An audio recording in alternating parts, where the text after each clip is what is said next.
Good to go. All right. I love it. Hey, y'all. Hey. As you know, if you don't know, You should know, but if you don't. this is Barber Babes. Cutting up. I'm your girl, Masani. And I'm Queenie. Okay, and We didn't do our... yeah, get acquainted because Seriously. we haven't done it in a minute. It's been a long time coming. It's been a little minute. Okay, but we gonna get it back. Mm-hmm. Get it back to where it was. And we're glad that we are back with you guys. Mm-hmm. Yes. We done hopped from the live, friend. From the live. Can we tell them a little bit of our story, like our Barber Babes experience? Because at this point, we are going on almost a year. Almost. That's crazy. Almost a year. It don't even feel like it. It doesn't. It does not. Yeah. But we've done a lot. No, we've done a lot. We've done a lot within this year. It's been... But we tried to push we like, ooh, let's... It's been a year. So we did. can definitely get into it because, yes, it has been a little time coming. It has. And the people have been asking, They've been waiting. where is Barber Babes? Every time I cut somebody's hair, they're like, so what's up with your friend? Literally, today. I'm like, we're good? Yeah, literally today, one of my clients is like, so what's going on with the business? What's going on with the girls? So, yeah, I guess we could go back to when we started. So we met back in June of last year. And this story, when I tell y'all, it has been such a journey that we told this story Yeah. so many times. And we're going to tell us so many more. No, for real. But we got to try and keep it, a little short and sweet. But, yeah, so we met back in June. I believe it was June of 2022. One of my barber friends had referred me to Queenie. Who was that, Kyle? Yes. Shout out to Kyle. We got to give Kyle a shout out. Shout out to Kyle because you are a part He of said, this journey, okay? Kyle feel like he owned the journey at this point. He said, I'm the one who brought it together. But you know what's crazy? I recently told Kyle, okay, so I'm not going to lie. I had a little, what do they call it? A little green plant. Okay. And when I had the little green plant, my thoughts was going, and I was like, I feel like Kyle is like a genie. And I told him, like, do you ever think that people in your life are like not real or like super natural, like out of this, But like, is it because he's like providing you with like it's divine guidance? Like he's just dropping in little gems? Yes, and he's just like, he knows everything. Yeah. I'm like, I feel like he's a genie. So Yeah. shout out to Kyle the genie. Come on, But, Kyle. yes, he's part of the reason why we're here. That is true. So yeah, he referred me to her. Found her on Instagram. I'm like, yes, another, black woman barber such as myself in the, kind of in the area that I'm in. So I was excited to find her. So I had to message her on the gram. And then what happened? One thing about my DMs, y'all, I be trying to stay clear. Why? You got too many people in there? I don't know if that's the reason why. I just don't really...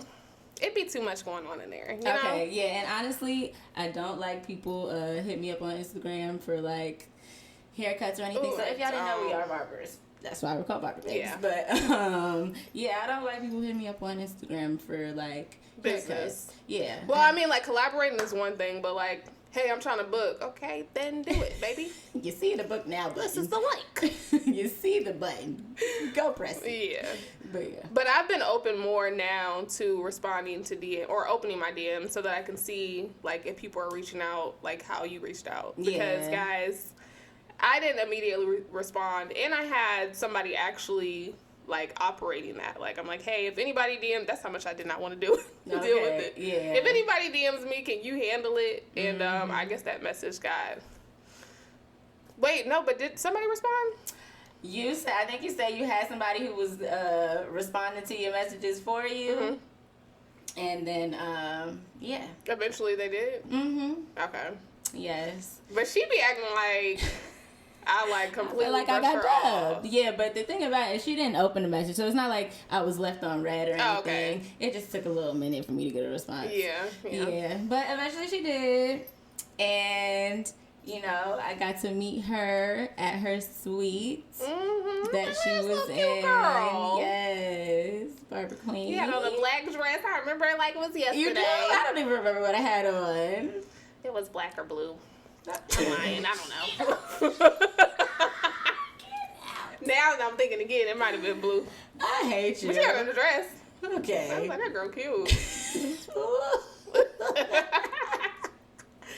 We're not gonna.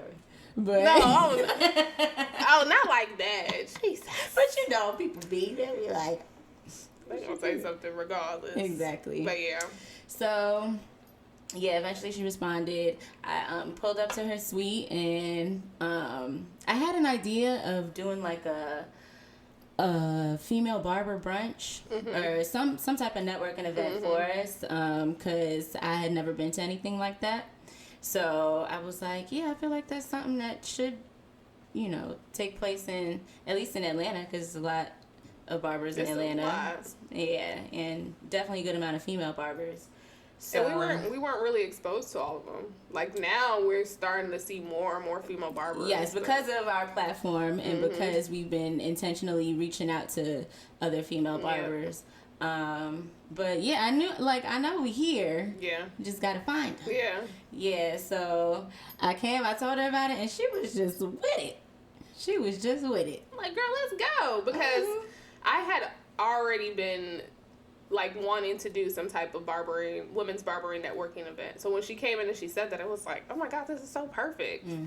And we had talked about that too. Like, I was about to reach out to somebody else who had actually reached out to her before she even reached out to me. So it was like full circle how everything happened. Crazy. Yeah. And that is how we here. I started like throwing ideas. She was catching all of them. Yeah. That's how we here. But we done did a few things since we met to get to here. Yeah. But now, God is good. Yes. We done got us a little team. I know. Oh my gosh. Praise God for the team. Yes. And I was talking about that today with my client too. I was like, yeah, we got us a little team now, so I'm feeling, you know, a little more confident. It's not as much that we have to worry about. Because we were working with... Please. She want to speak on it. Yes. I think it's a part of the journey. Like, we and just to keep it brief, like, we thought we had a team. Right. Yeah, you know what I mean? And we all were supposed to be, like, working together, bartering. And maybe that's, like, too good to be true. But I don't know, because I feel like we have something really great here. Yeah. That, you know, most people, if they heard what we're doing, they would assume that, you know, oh, that's not going to work or whatever the case may be. Yep. But that's how we got to the team in the first place. Because we were shooting episodes in the shop I work at, and somebody walked in and seen us recording one day and was like, oh, they look like they know what they're doing. Like, this sound real good. We was recording off, you know, one of our iPhones. Yeah. We had the AirPods. Tell me about the AirPods. I didn't even know people did this, but we was using the AirPods as microphones. Y'all see these mics? Do you see the mics, baby? Do you see the hookups on the mic? Shout out to the team, okay? Come on, team. Yeah, Shout man. Shout out to the team. Yeah, man. Shout out to Yeah, man. No, for real. And it's crazy how it all worked out. Yeah. All of the members of our team were essentially our clients. Right? Yep. Every single one. So yeah, shout out to Devin, Chris, DJ Free Andre. That's it. Yeah. The gang. Cause it took a minute. It did.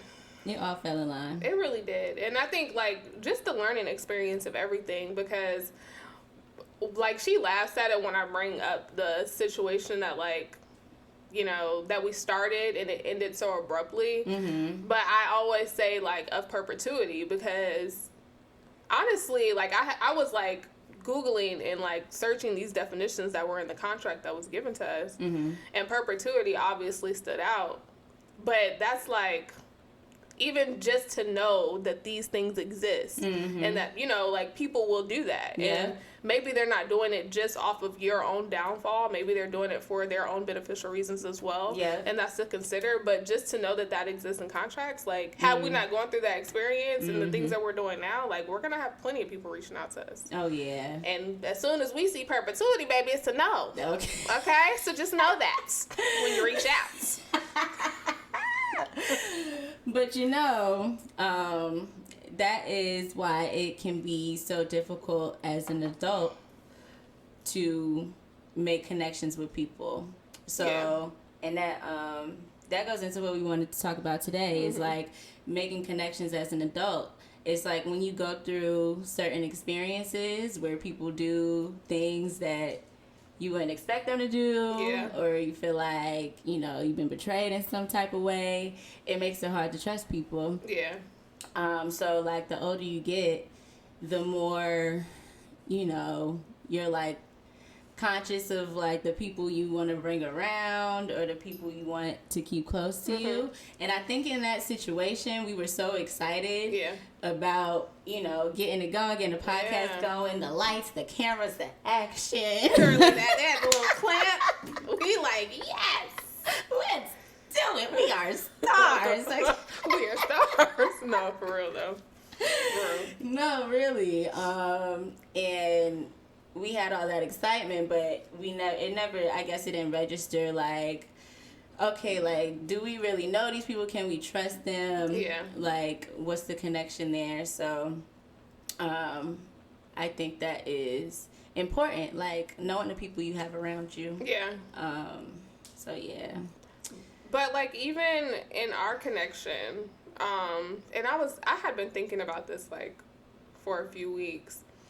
And we talked about it, right? Because we talked about, like, how you can start connections. I think in the beginning when we talked about it, I was like, okay, like, we started our connections so effortlessly. Yeah. You know what I mean? And we didn't know anything about each other. That's true. And in the moment, we're like, oh, I mean, you don't have to know a person to, you know what I mean, to do all these things and to commit to a person. But, like, that's rare, though. It's very rare. Yeah. But I don't think that that's true anymore. Like, I do think that, like, in order to, like, really feel confident in your commitment, you should know the person that you're committing to. Mm-hmm. And, of course, people change, right? Yeah. But you should know certain things. Like, you should know the things that are going to fulfill you in your commitment.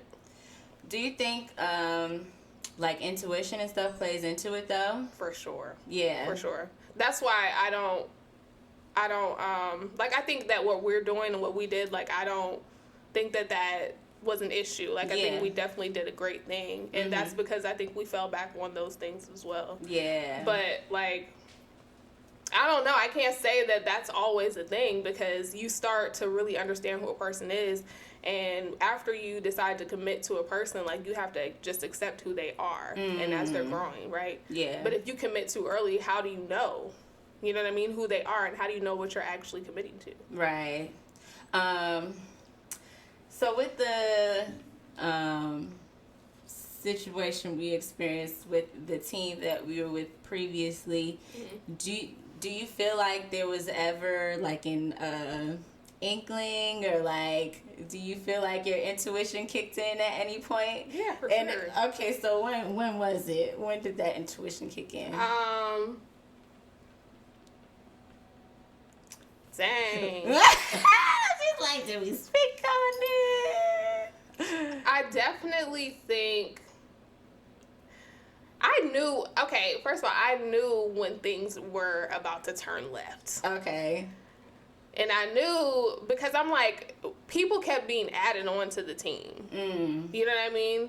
And I think that kind of was enough for me. Like, when you start trying to create a foundational piece, like, just create the foundational piece. You know what I mean? Like, once you get too excited and you start adding more and more things on, it's too heavy to carry the foundation that you're creating. Yeah, exactly. And I kind of think that that's what happened. Like, I feel like it was an outside source that came in and kind of got into the heads of the people who we initially connected with that created the whole because things was going smooth. It was great. Things were going smooth. Wasn't no pressure. Wasn't nothing. We were having a good little time. And then, there was definitely... What about you? Did you feel something? Honestly, so I've told you this before, like, you know, they say as a woman, like, we tap into you your... look so cute. Girl. Today you do too. Like the ring light is all over your eyes, and it's like, okay. Again, we don't go that way. She just, you know, y'all gonna hear me compliment this girl a lot, okay? So get used to it. Thank you. Yeah. Anyway, it's making me blush. What was I saying? I'm sorry, girl. I was mesmerized. And she's hot because you done had a couple shots of Jack Daniels. Oh man. So yeah, like I was saying, as a woman, tapping into your feminine side is tapping into like your intuition and stuff. And I would always say, like, I feel like I need to tap more into that because I'm more of like a logical thinker. So it took a while for the intuition to kick in for me. Yeah, it did. I was there. I remember. Yeah, I was like, girl. It took a while because I'm like, we had such a good thing going. Yeah. Why would anybody want to mess it up? Yeah. You know, or why would anybody want to take any type of advantage or anything? So like, to me, it didn't make sense. Things have to make sense to me, and it wasn't making sense, y'all. So it was not. And like, she was like, I mean, and I'm like, baby, look at this. Look at the fine print. Right. So yeah, it's definitely good to tap into that side of yourself. Do you feel like you have tapped into it like more often since then? I do. Yeah. I do. Yeah. You know, you can't trust everybody out here. You can't. Yeah. Or you can trust them to be who you feel or see them being. Okay. You know what I mean? Like, yeah. But is that trusting your intuition or is that trusting the person? I think it's both. Like, energy carries. Like, whoever a person is, their energy is, like, literally surrounding them. Yeah. And I think that that's kind of how intuition comes into play sometimes. Or, like, feeling people's aura. Me and Dimitri talked about the other day. Yeah. It's like, if your energy carries and it bumps into me, then I'm like, you know what I mean? I can feel that. Yeah. So is that, I think it's both, obviously. Like, it's definitely trusting your intuition, but it's trusting what the person is giving off as well, right? Yeah, okay. So since we're barbers,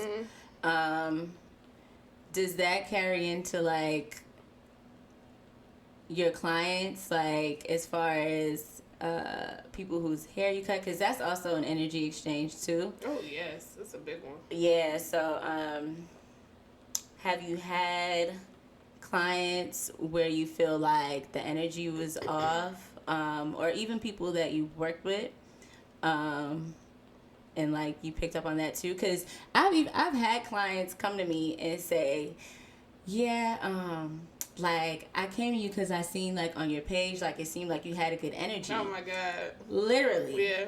And does that make you feel, like, a little pressure? Or are you just like, No, because it's like, I'm just, you know, I'm just me. Yeah. Yeah, I think it's pretty cool. Yeah. I think it's cool. I wouldn't say I feel any pressure, though. I'm just continue doing what I've been doing. Yeah. But what was your question? As far as, like, clients, like, do you ever feel like you've ever had any type of weird energy or bad energy? It's been a very, very long time. Like, I do a really good job at, like, creating the energy. Okay. Like, yeah, before my client even sits in the chair, I do a good job at that. That's good. It's very, very rare that I have a client who I'm like, never again. Because I can always, like, I've been able to shift moods. And if I do feel a client who has came into the room or into my space and they're, like, down, like, I'm going to make them feel better before they leave. Like, that's always going to be what I want to provide for them. Yeah. And also, I feel like people know, well, no, that's not necessarily true. What? But I feel like a lot of people just know, like, who not to play with. You know what I'm saying? Yeah. So, like, yeah. If you see what I'm giving off, it's like, you should just know. Not even come over here with that. But even, okay, so for instance, like, I have had times where maybe a client was mad before they walked in, and maybe they might say something slick. I'm not going to act like I'm higher than now to not say something slick back. And then you're going to realize, okay, let me relax. Because this is going to be slick for slick until we laughing and joking, okay? Yeah, so definitely, it could still be that. Like, I definitely have had those experiences. But, like I said, it's our space. Like, you know what I mean? We navigate how the energy goes. Yes. Yeah. Okay, and now you are on your new journey. So my sis, she doing something people don't usually do. I ain't never seen nobody do this before. Outside. Okay, my girl's on a barber tour. I don't know. Am I supposed to be saying it? Oh, people know. Yeah. It's on Instagram. But yeah, so you're working at different shops. Yeah. So energy is gonna play a part in that too. Yes. You gotta be real intentional about the space you go into. Yes. So how does that work? I gotta go into the space. I mean, I guess that would apply regardless, but I have to go into the space before I decide to work into the space, in the space. And like just have a conversation with the owner, like see how the owner, just how they're responding to things, how they have conversation, how they're showing me the shop, like, you know what I mean? Like, what are they saying in the midst of me telling them what I'm doing? Because it's not just me pitching to them. Like, they got to pitch to me, too. Okay. You know what I mean? Okay. But, like, the first shop that I've been at, it's just been great. And I didn't meet the girls until I started working there, like, in person. Yeah. And they welcomed me in. Like, it was no issue. Nice. And I think it goes back to, like, you know, how you said, like, just being yourself, like being authentic to you. It don't really matter what other people's energy is on in that point. It really don't. Like even if their energy is trying to take you out of your space, all you gotta do is remember to be authentic to you. Just go back to that. And you ain't taking me out of nothing. And baby, no, unless I want to be taken out. And if I do, it's too late. It's too late for all of us. No, for real. That's good. That is a good point. So yeah, that's really dope. But you're in a new shop now. I am. And energy plays part in that too now. And you're a manager, y'all. Okay. So you like really shift energy. Like it's really your job. Yeah. And I mean, I love it. Yeah. I was working in a big shop with a lot of men's. And that's a lot of energy. Okay? A lot of men energy. But like you said, as long as you're being true to yourself, like, nobody can really take you out of that. So I've had so many people say to me, like, I don't know how you do it. How you can be around these men all day. Yeah. Yada, yada. I'm like, I'll just be in my own little bubble over here, okay? Out the way. Okay, but I can't say that it doesn't have an effect. Because listen, working in a barbershop can make it hard to make connection with men. Yeah? Yes. I feel the complete opposite. I feel like the trust level. Oh. Yeah. Because you're around all the barbers. Yes, and I hear all these things, all these stories. Listen, and I'm not here to put anybody, I ain't here to, mess up the sacred space of the barbershop.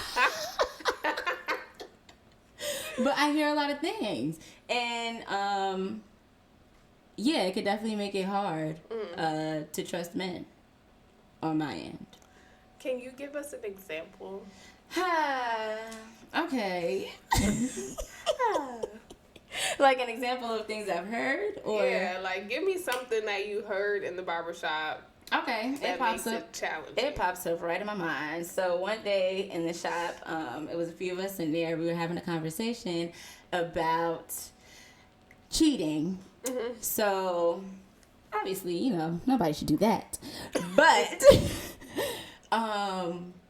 there were men in there that were saying, I can, even if I was to cheat on my woman with a few other women, if she cheats with one other guy, I'm out of here. Yeah. Oh, no, I've heard that. I've definitely heard that in the barbershop, too. What are y'all talking about? Yeah. What are y'all talking about? What are you talking about? Please. Tell us. It's not. It don't click. It's not clicking. Yeah. And like and they really stand by that. And no, for sure. And it really makes sense to them. No, for sure. Most of the men who I've even like in my own spaces, like not having other men to like vouch for them, I feel like it's easier for men to be open and honest about how they really feel when it's not a bunch of people and men around. But they still say the same thing. He's like, I have a client right now that's like, he wants to go out and have fun. And I'm like, okay, well, why don't both of y'all have fun? Like, I'm so down for a hall pass. Like, I'm down for the hall passes. Okay. But I feel like the hall pass has to be, like, we both have to have a hall mutual. pass. And for me, the hall pass would be something as simple as we go off for the weekend. And we don't talk about it when we get back. That's it. Yeah. We come back home. Yeah. And the hall pass has been the hall pass. But my thing about that with hall passes is like, don't force it. Yeah. You know? But that's my thing, right? Because like I could be in a space where it's like I'm really not trying to do that, right? Right. But I'm gonna be at the spot all weekend. But it's in your head, you don't know, and I'm not gonna tell you what I've been doing all weekend. Oh. Yeah. So that's where the hall pass becomes a little. Because it's like, it like it just seems like it's so much out that they want to dish out, but they don't want to receive it. And so that's why we talked about the hall pass or whatever. And he's like, nah, if she want to even do a hall pass, she could just go. Yeah. But you want to have fun. I was like, make it make sense, sir. Right. Let's talk about it. Okay. And so, I don't know, and working in the barbershop and hearing everything, it's like, I'm always trying to be 10 steps ahead. So sometimes trying to be 10 steps ahead, I might self-sabotage. Really? Yes. Like, okay, wait, you're saying you want to be 10 steps ahead, like, in your relationships in general? Yeah, dating. I wouldn't say, like, in an actual relationship, because if I'm in a relationship with you, there has to be trust. Like, I'm not about to... Right, you wouldn't get into a relationship without the trust. Exactly. But when it comes to dating, like, those, early stages... Okay. Somebody could be being genuine with me, and I won't know if I can believe it. Yeah. Because of what's going on. Okay. Yeah, but you say you feel the opposite. Yeah, yeah, I do. And I only say that because, like, I feel like being in the shop, like, talking to these men, they definitely are saying similar things. But I think it just gives me a play on, like, what to look out for. Like, I think I used to be so focused on, like, trying to make sure that I didn't get hurt that I did end up self-sabotaging a lot. And I did end up creating situations that maybe weren't as bad. But some of the situations were bad. Yeah. And now it's... C. Yeah. Then you go to the C, but it's like, but technically you created some of that. Yeah. So now I'm in a space where it's like, yo, like, I definitely know and I'm definitely aware and I definitely want to follow my intuition, but I'm also in a space where it's like, if you want to hang yourself, you're going to just do it. I'm not going to help you hang yourself. I'm not going to stop you hanging yourself, and I'm not going to prolong the hanging, because what happens in the dark comes out in the light every time. Comes out in the light. And it's coming out faster and faster. So. And you better know it. Okay, so I mean, I think we're running out of time. Do we make a part 2 out of this? Because I was just getting to it. Yeah, we could definitely make a part 2. We could definitely make a part 2. But yeah, so being in this industry, connections is everything. Yeah. It never ends as long as you're in it. Literally. So we're doing our best to make sure we make positive ones. Yeah, and we just learn from the other ones. Yeah. Because connecting as an adult is definitely a challenge, and we'll get into that on our next episode. Okay. But, like, you know, we're here to tell you our experiences, and our plan is for, like, these conversations to help people. Yeah. You know, to help them navigate through their life. Mm-hmm. And, yeah. And that's what the part 2 is going to be for, okay? Because we can talk about how we could use, you know, our power. Yeah. I don't want to say power, but I'll say influence as barbers or our position to, like, do good or, you know. Impacts and impact. Inspire. Yes. But also to keep it real. Like, keep it real. Everything ain't all fluff. Okay. And that's okay. Yeah. But anyways, before we go, y'all, let me tell you, my friend. We didn't even take a sip of this wine this whole time. Not we. I've been sipping. You've been sipping? I've been sipping. I ain't take that one sip. My friend picked out this wine, y'all, and when I tell you this is delicious. I put everybody onto this wine. Me and my family, this is all we be drinking is Jeunesse. It is so good. What is it? Jeunesse? Yes. Okay, so I have a Haitian friend, so he speaks French, and so he told me I want to make sure I say it right, it's Jeunesse. Jeunesse. Yeah. Cabernet Sauvignon. Okay. That's sweet. It is 12%. You know, we like anything. We like the double-digit percentages on the wine, so. Oh, like 5%, 6%. Y'all can keep that. Yes. There's no 6%. I've never seen that on wine. But I don't know. There's 5% on Stella. Yeah, we don't want that. We don't want that. No offense, Stella. Sorry. Anywho, y'all, thank you for tuning in. We look forward to just having you guys on the show with us. We look forward to making these podcasts, y'all. This has been so awesome. Yeah, I'm happy. Okay. You're magic. I forget it. And this is Barber Babes. Oh. No, never mind. Okay. Yeah, this is Barber Babes. Okay, and we are out. That was good, friend. Hey.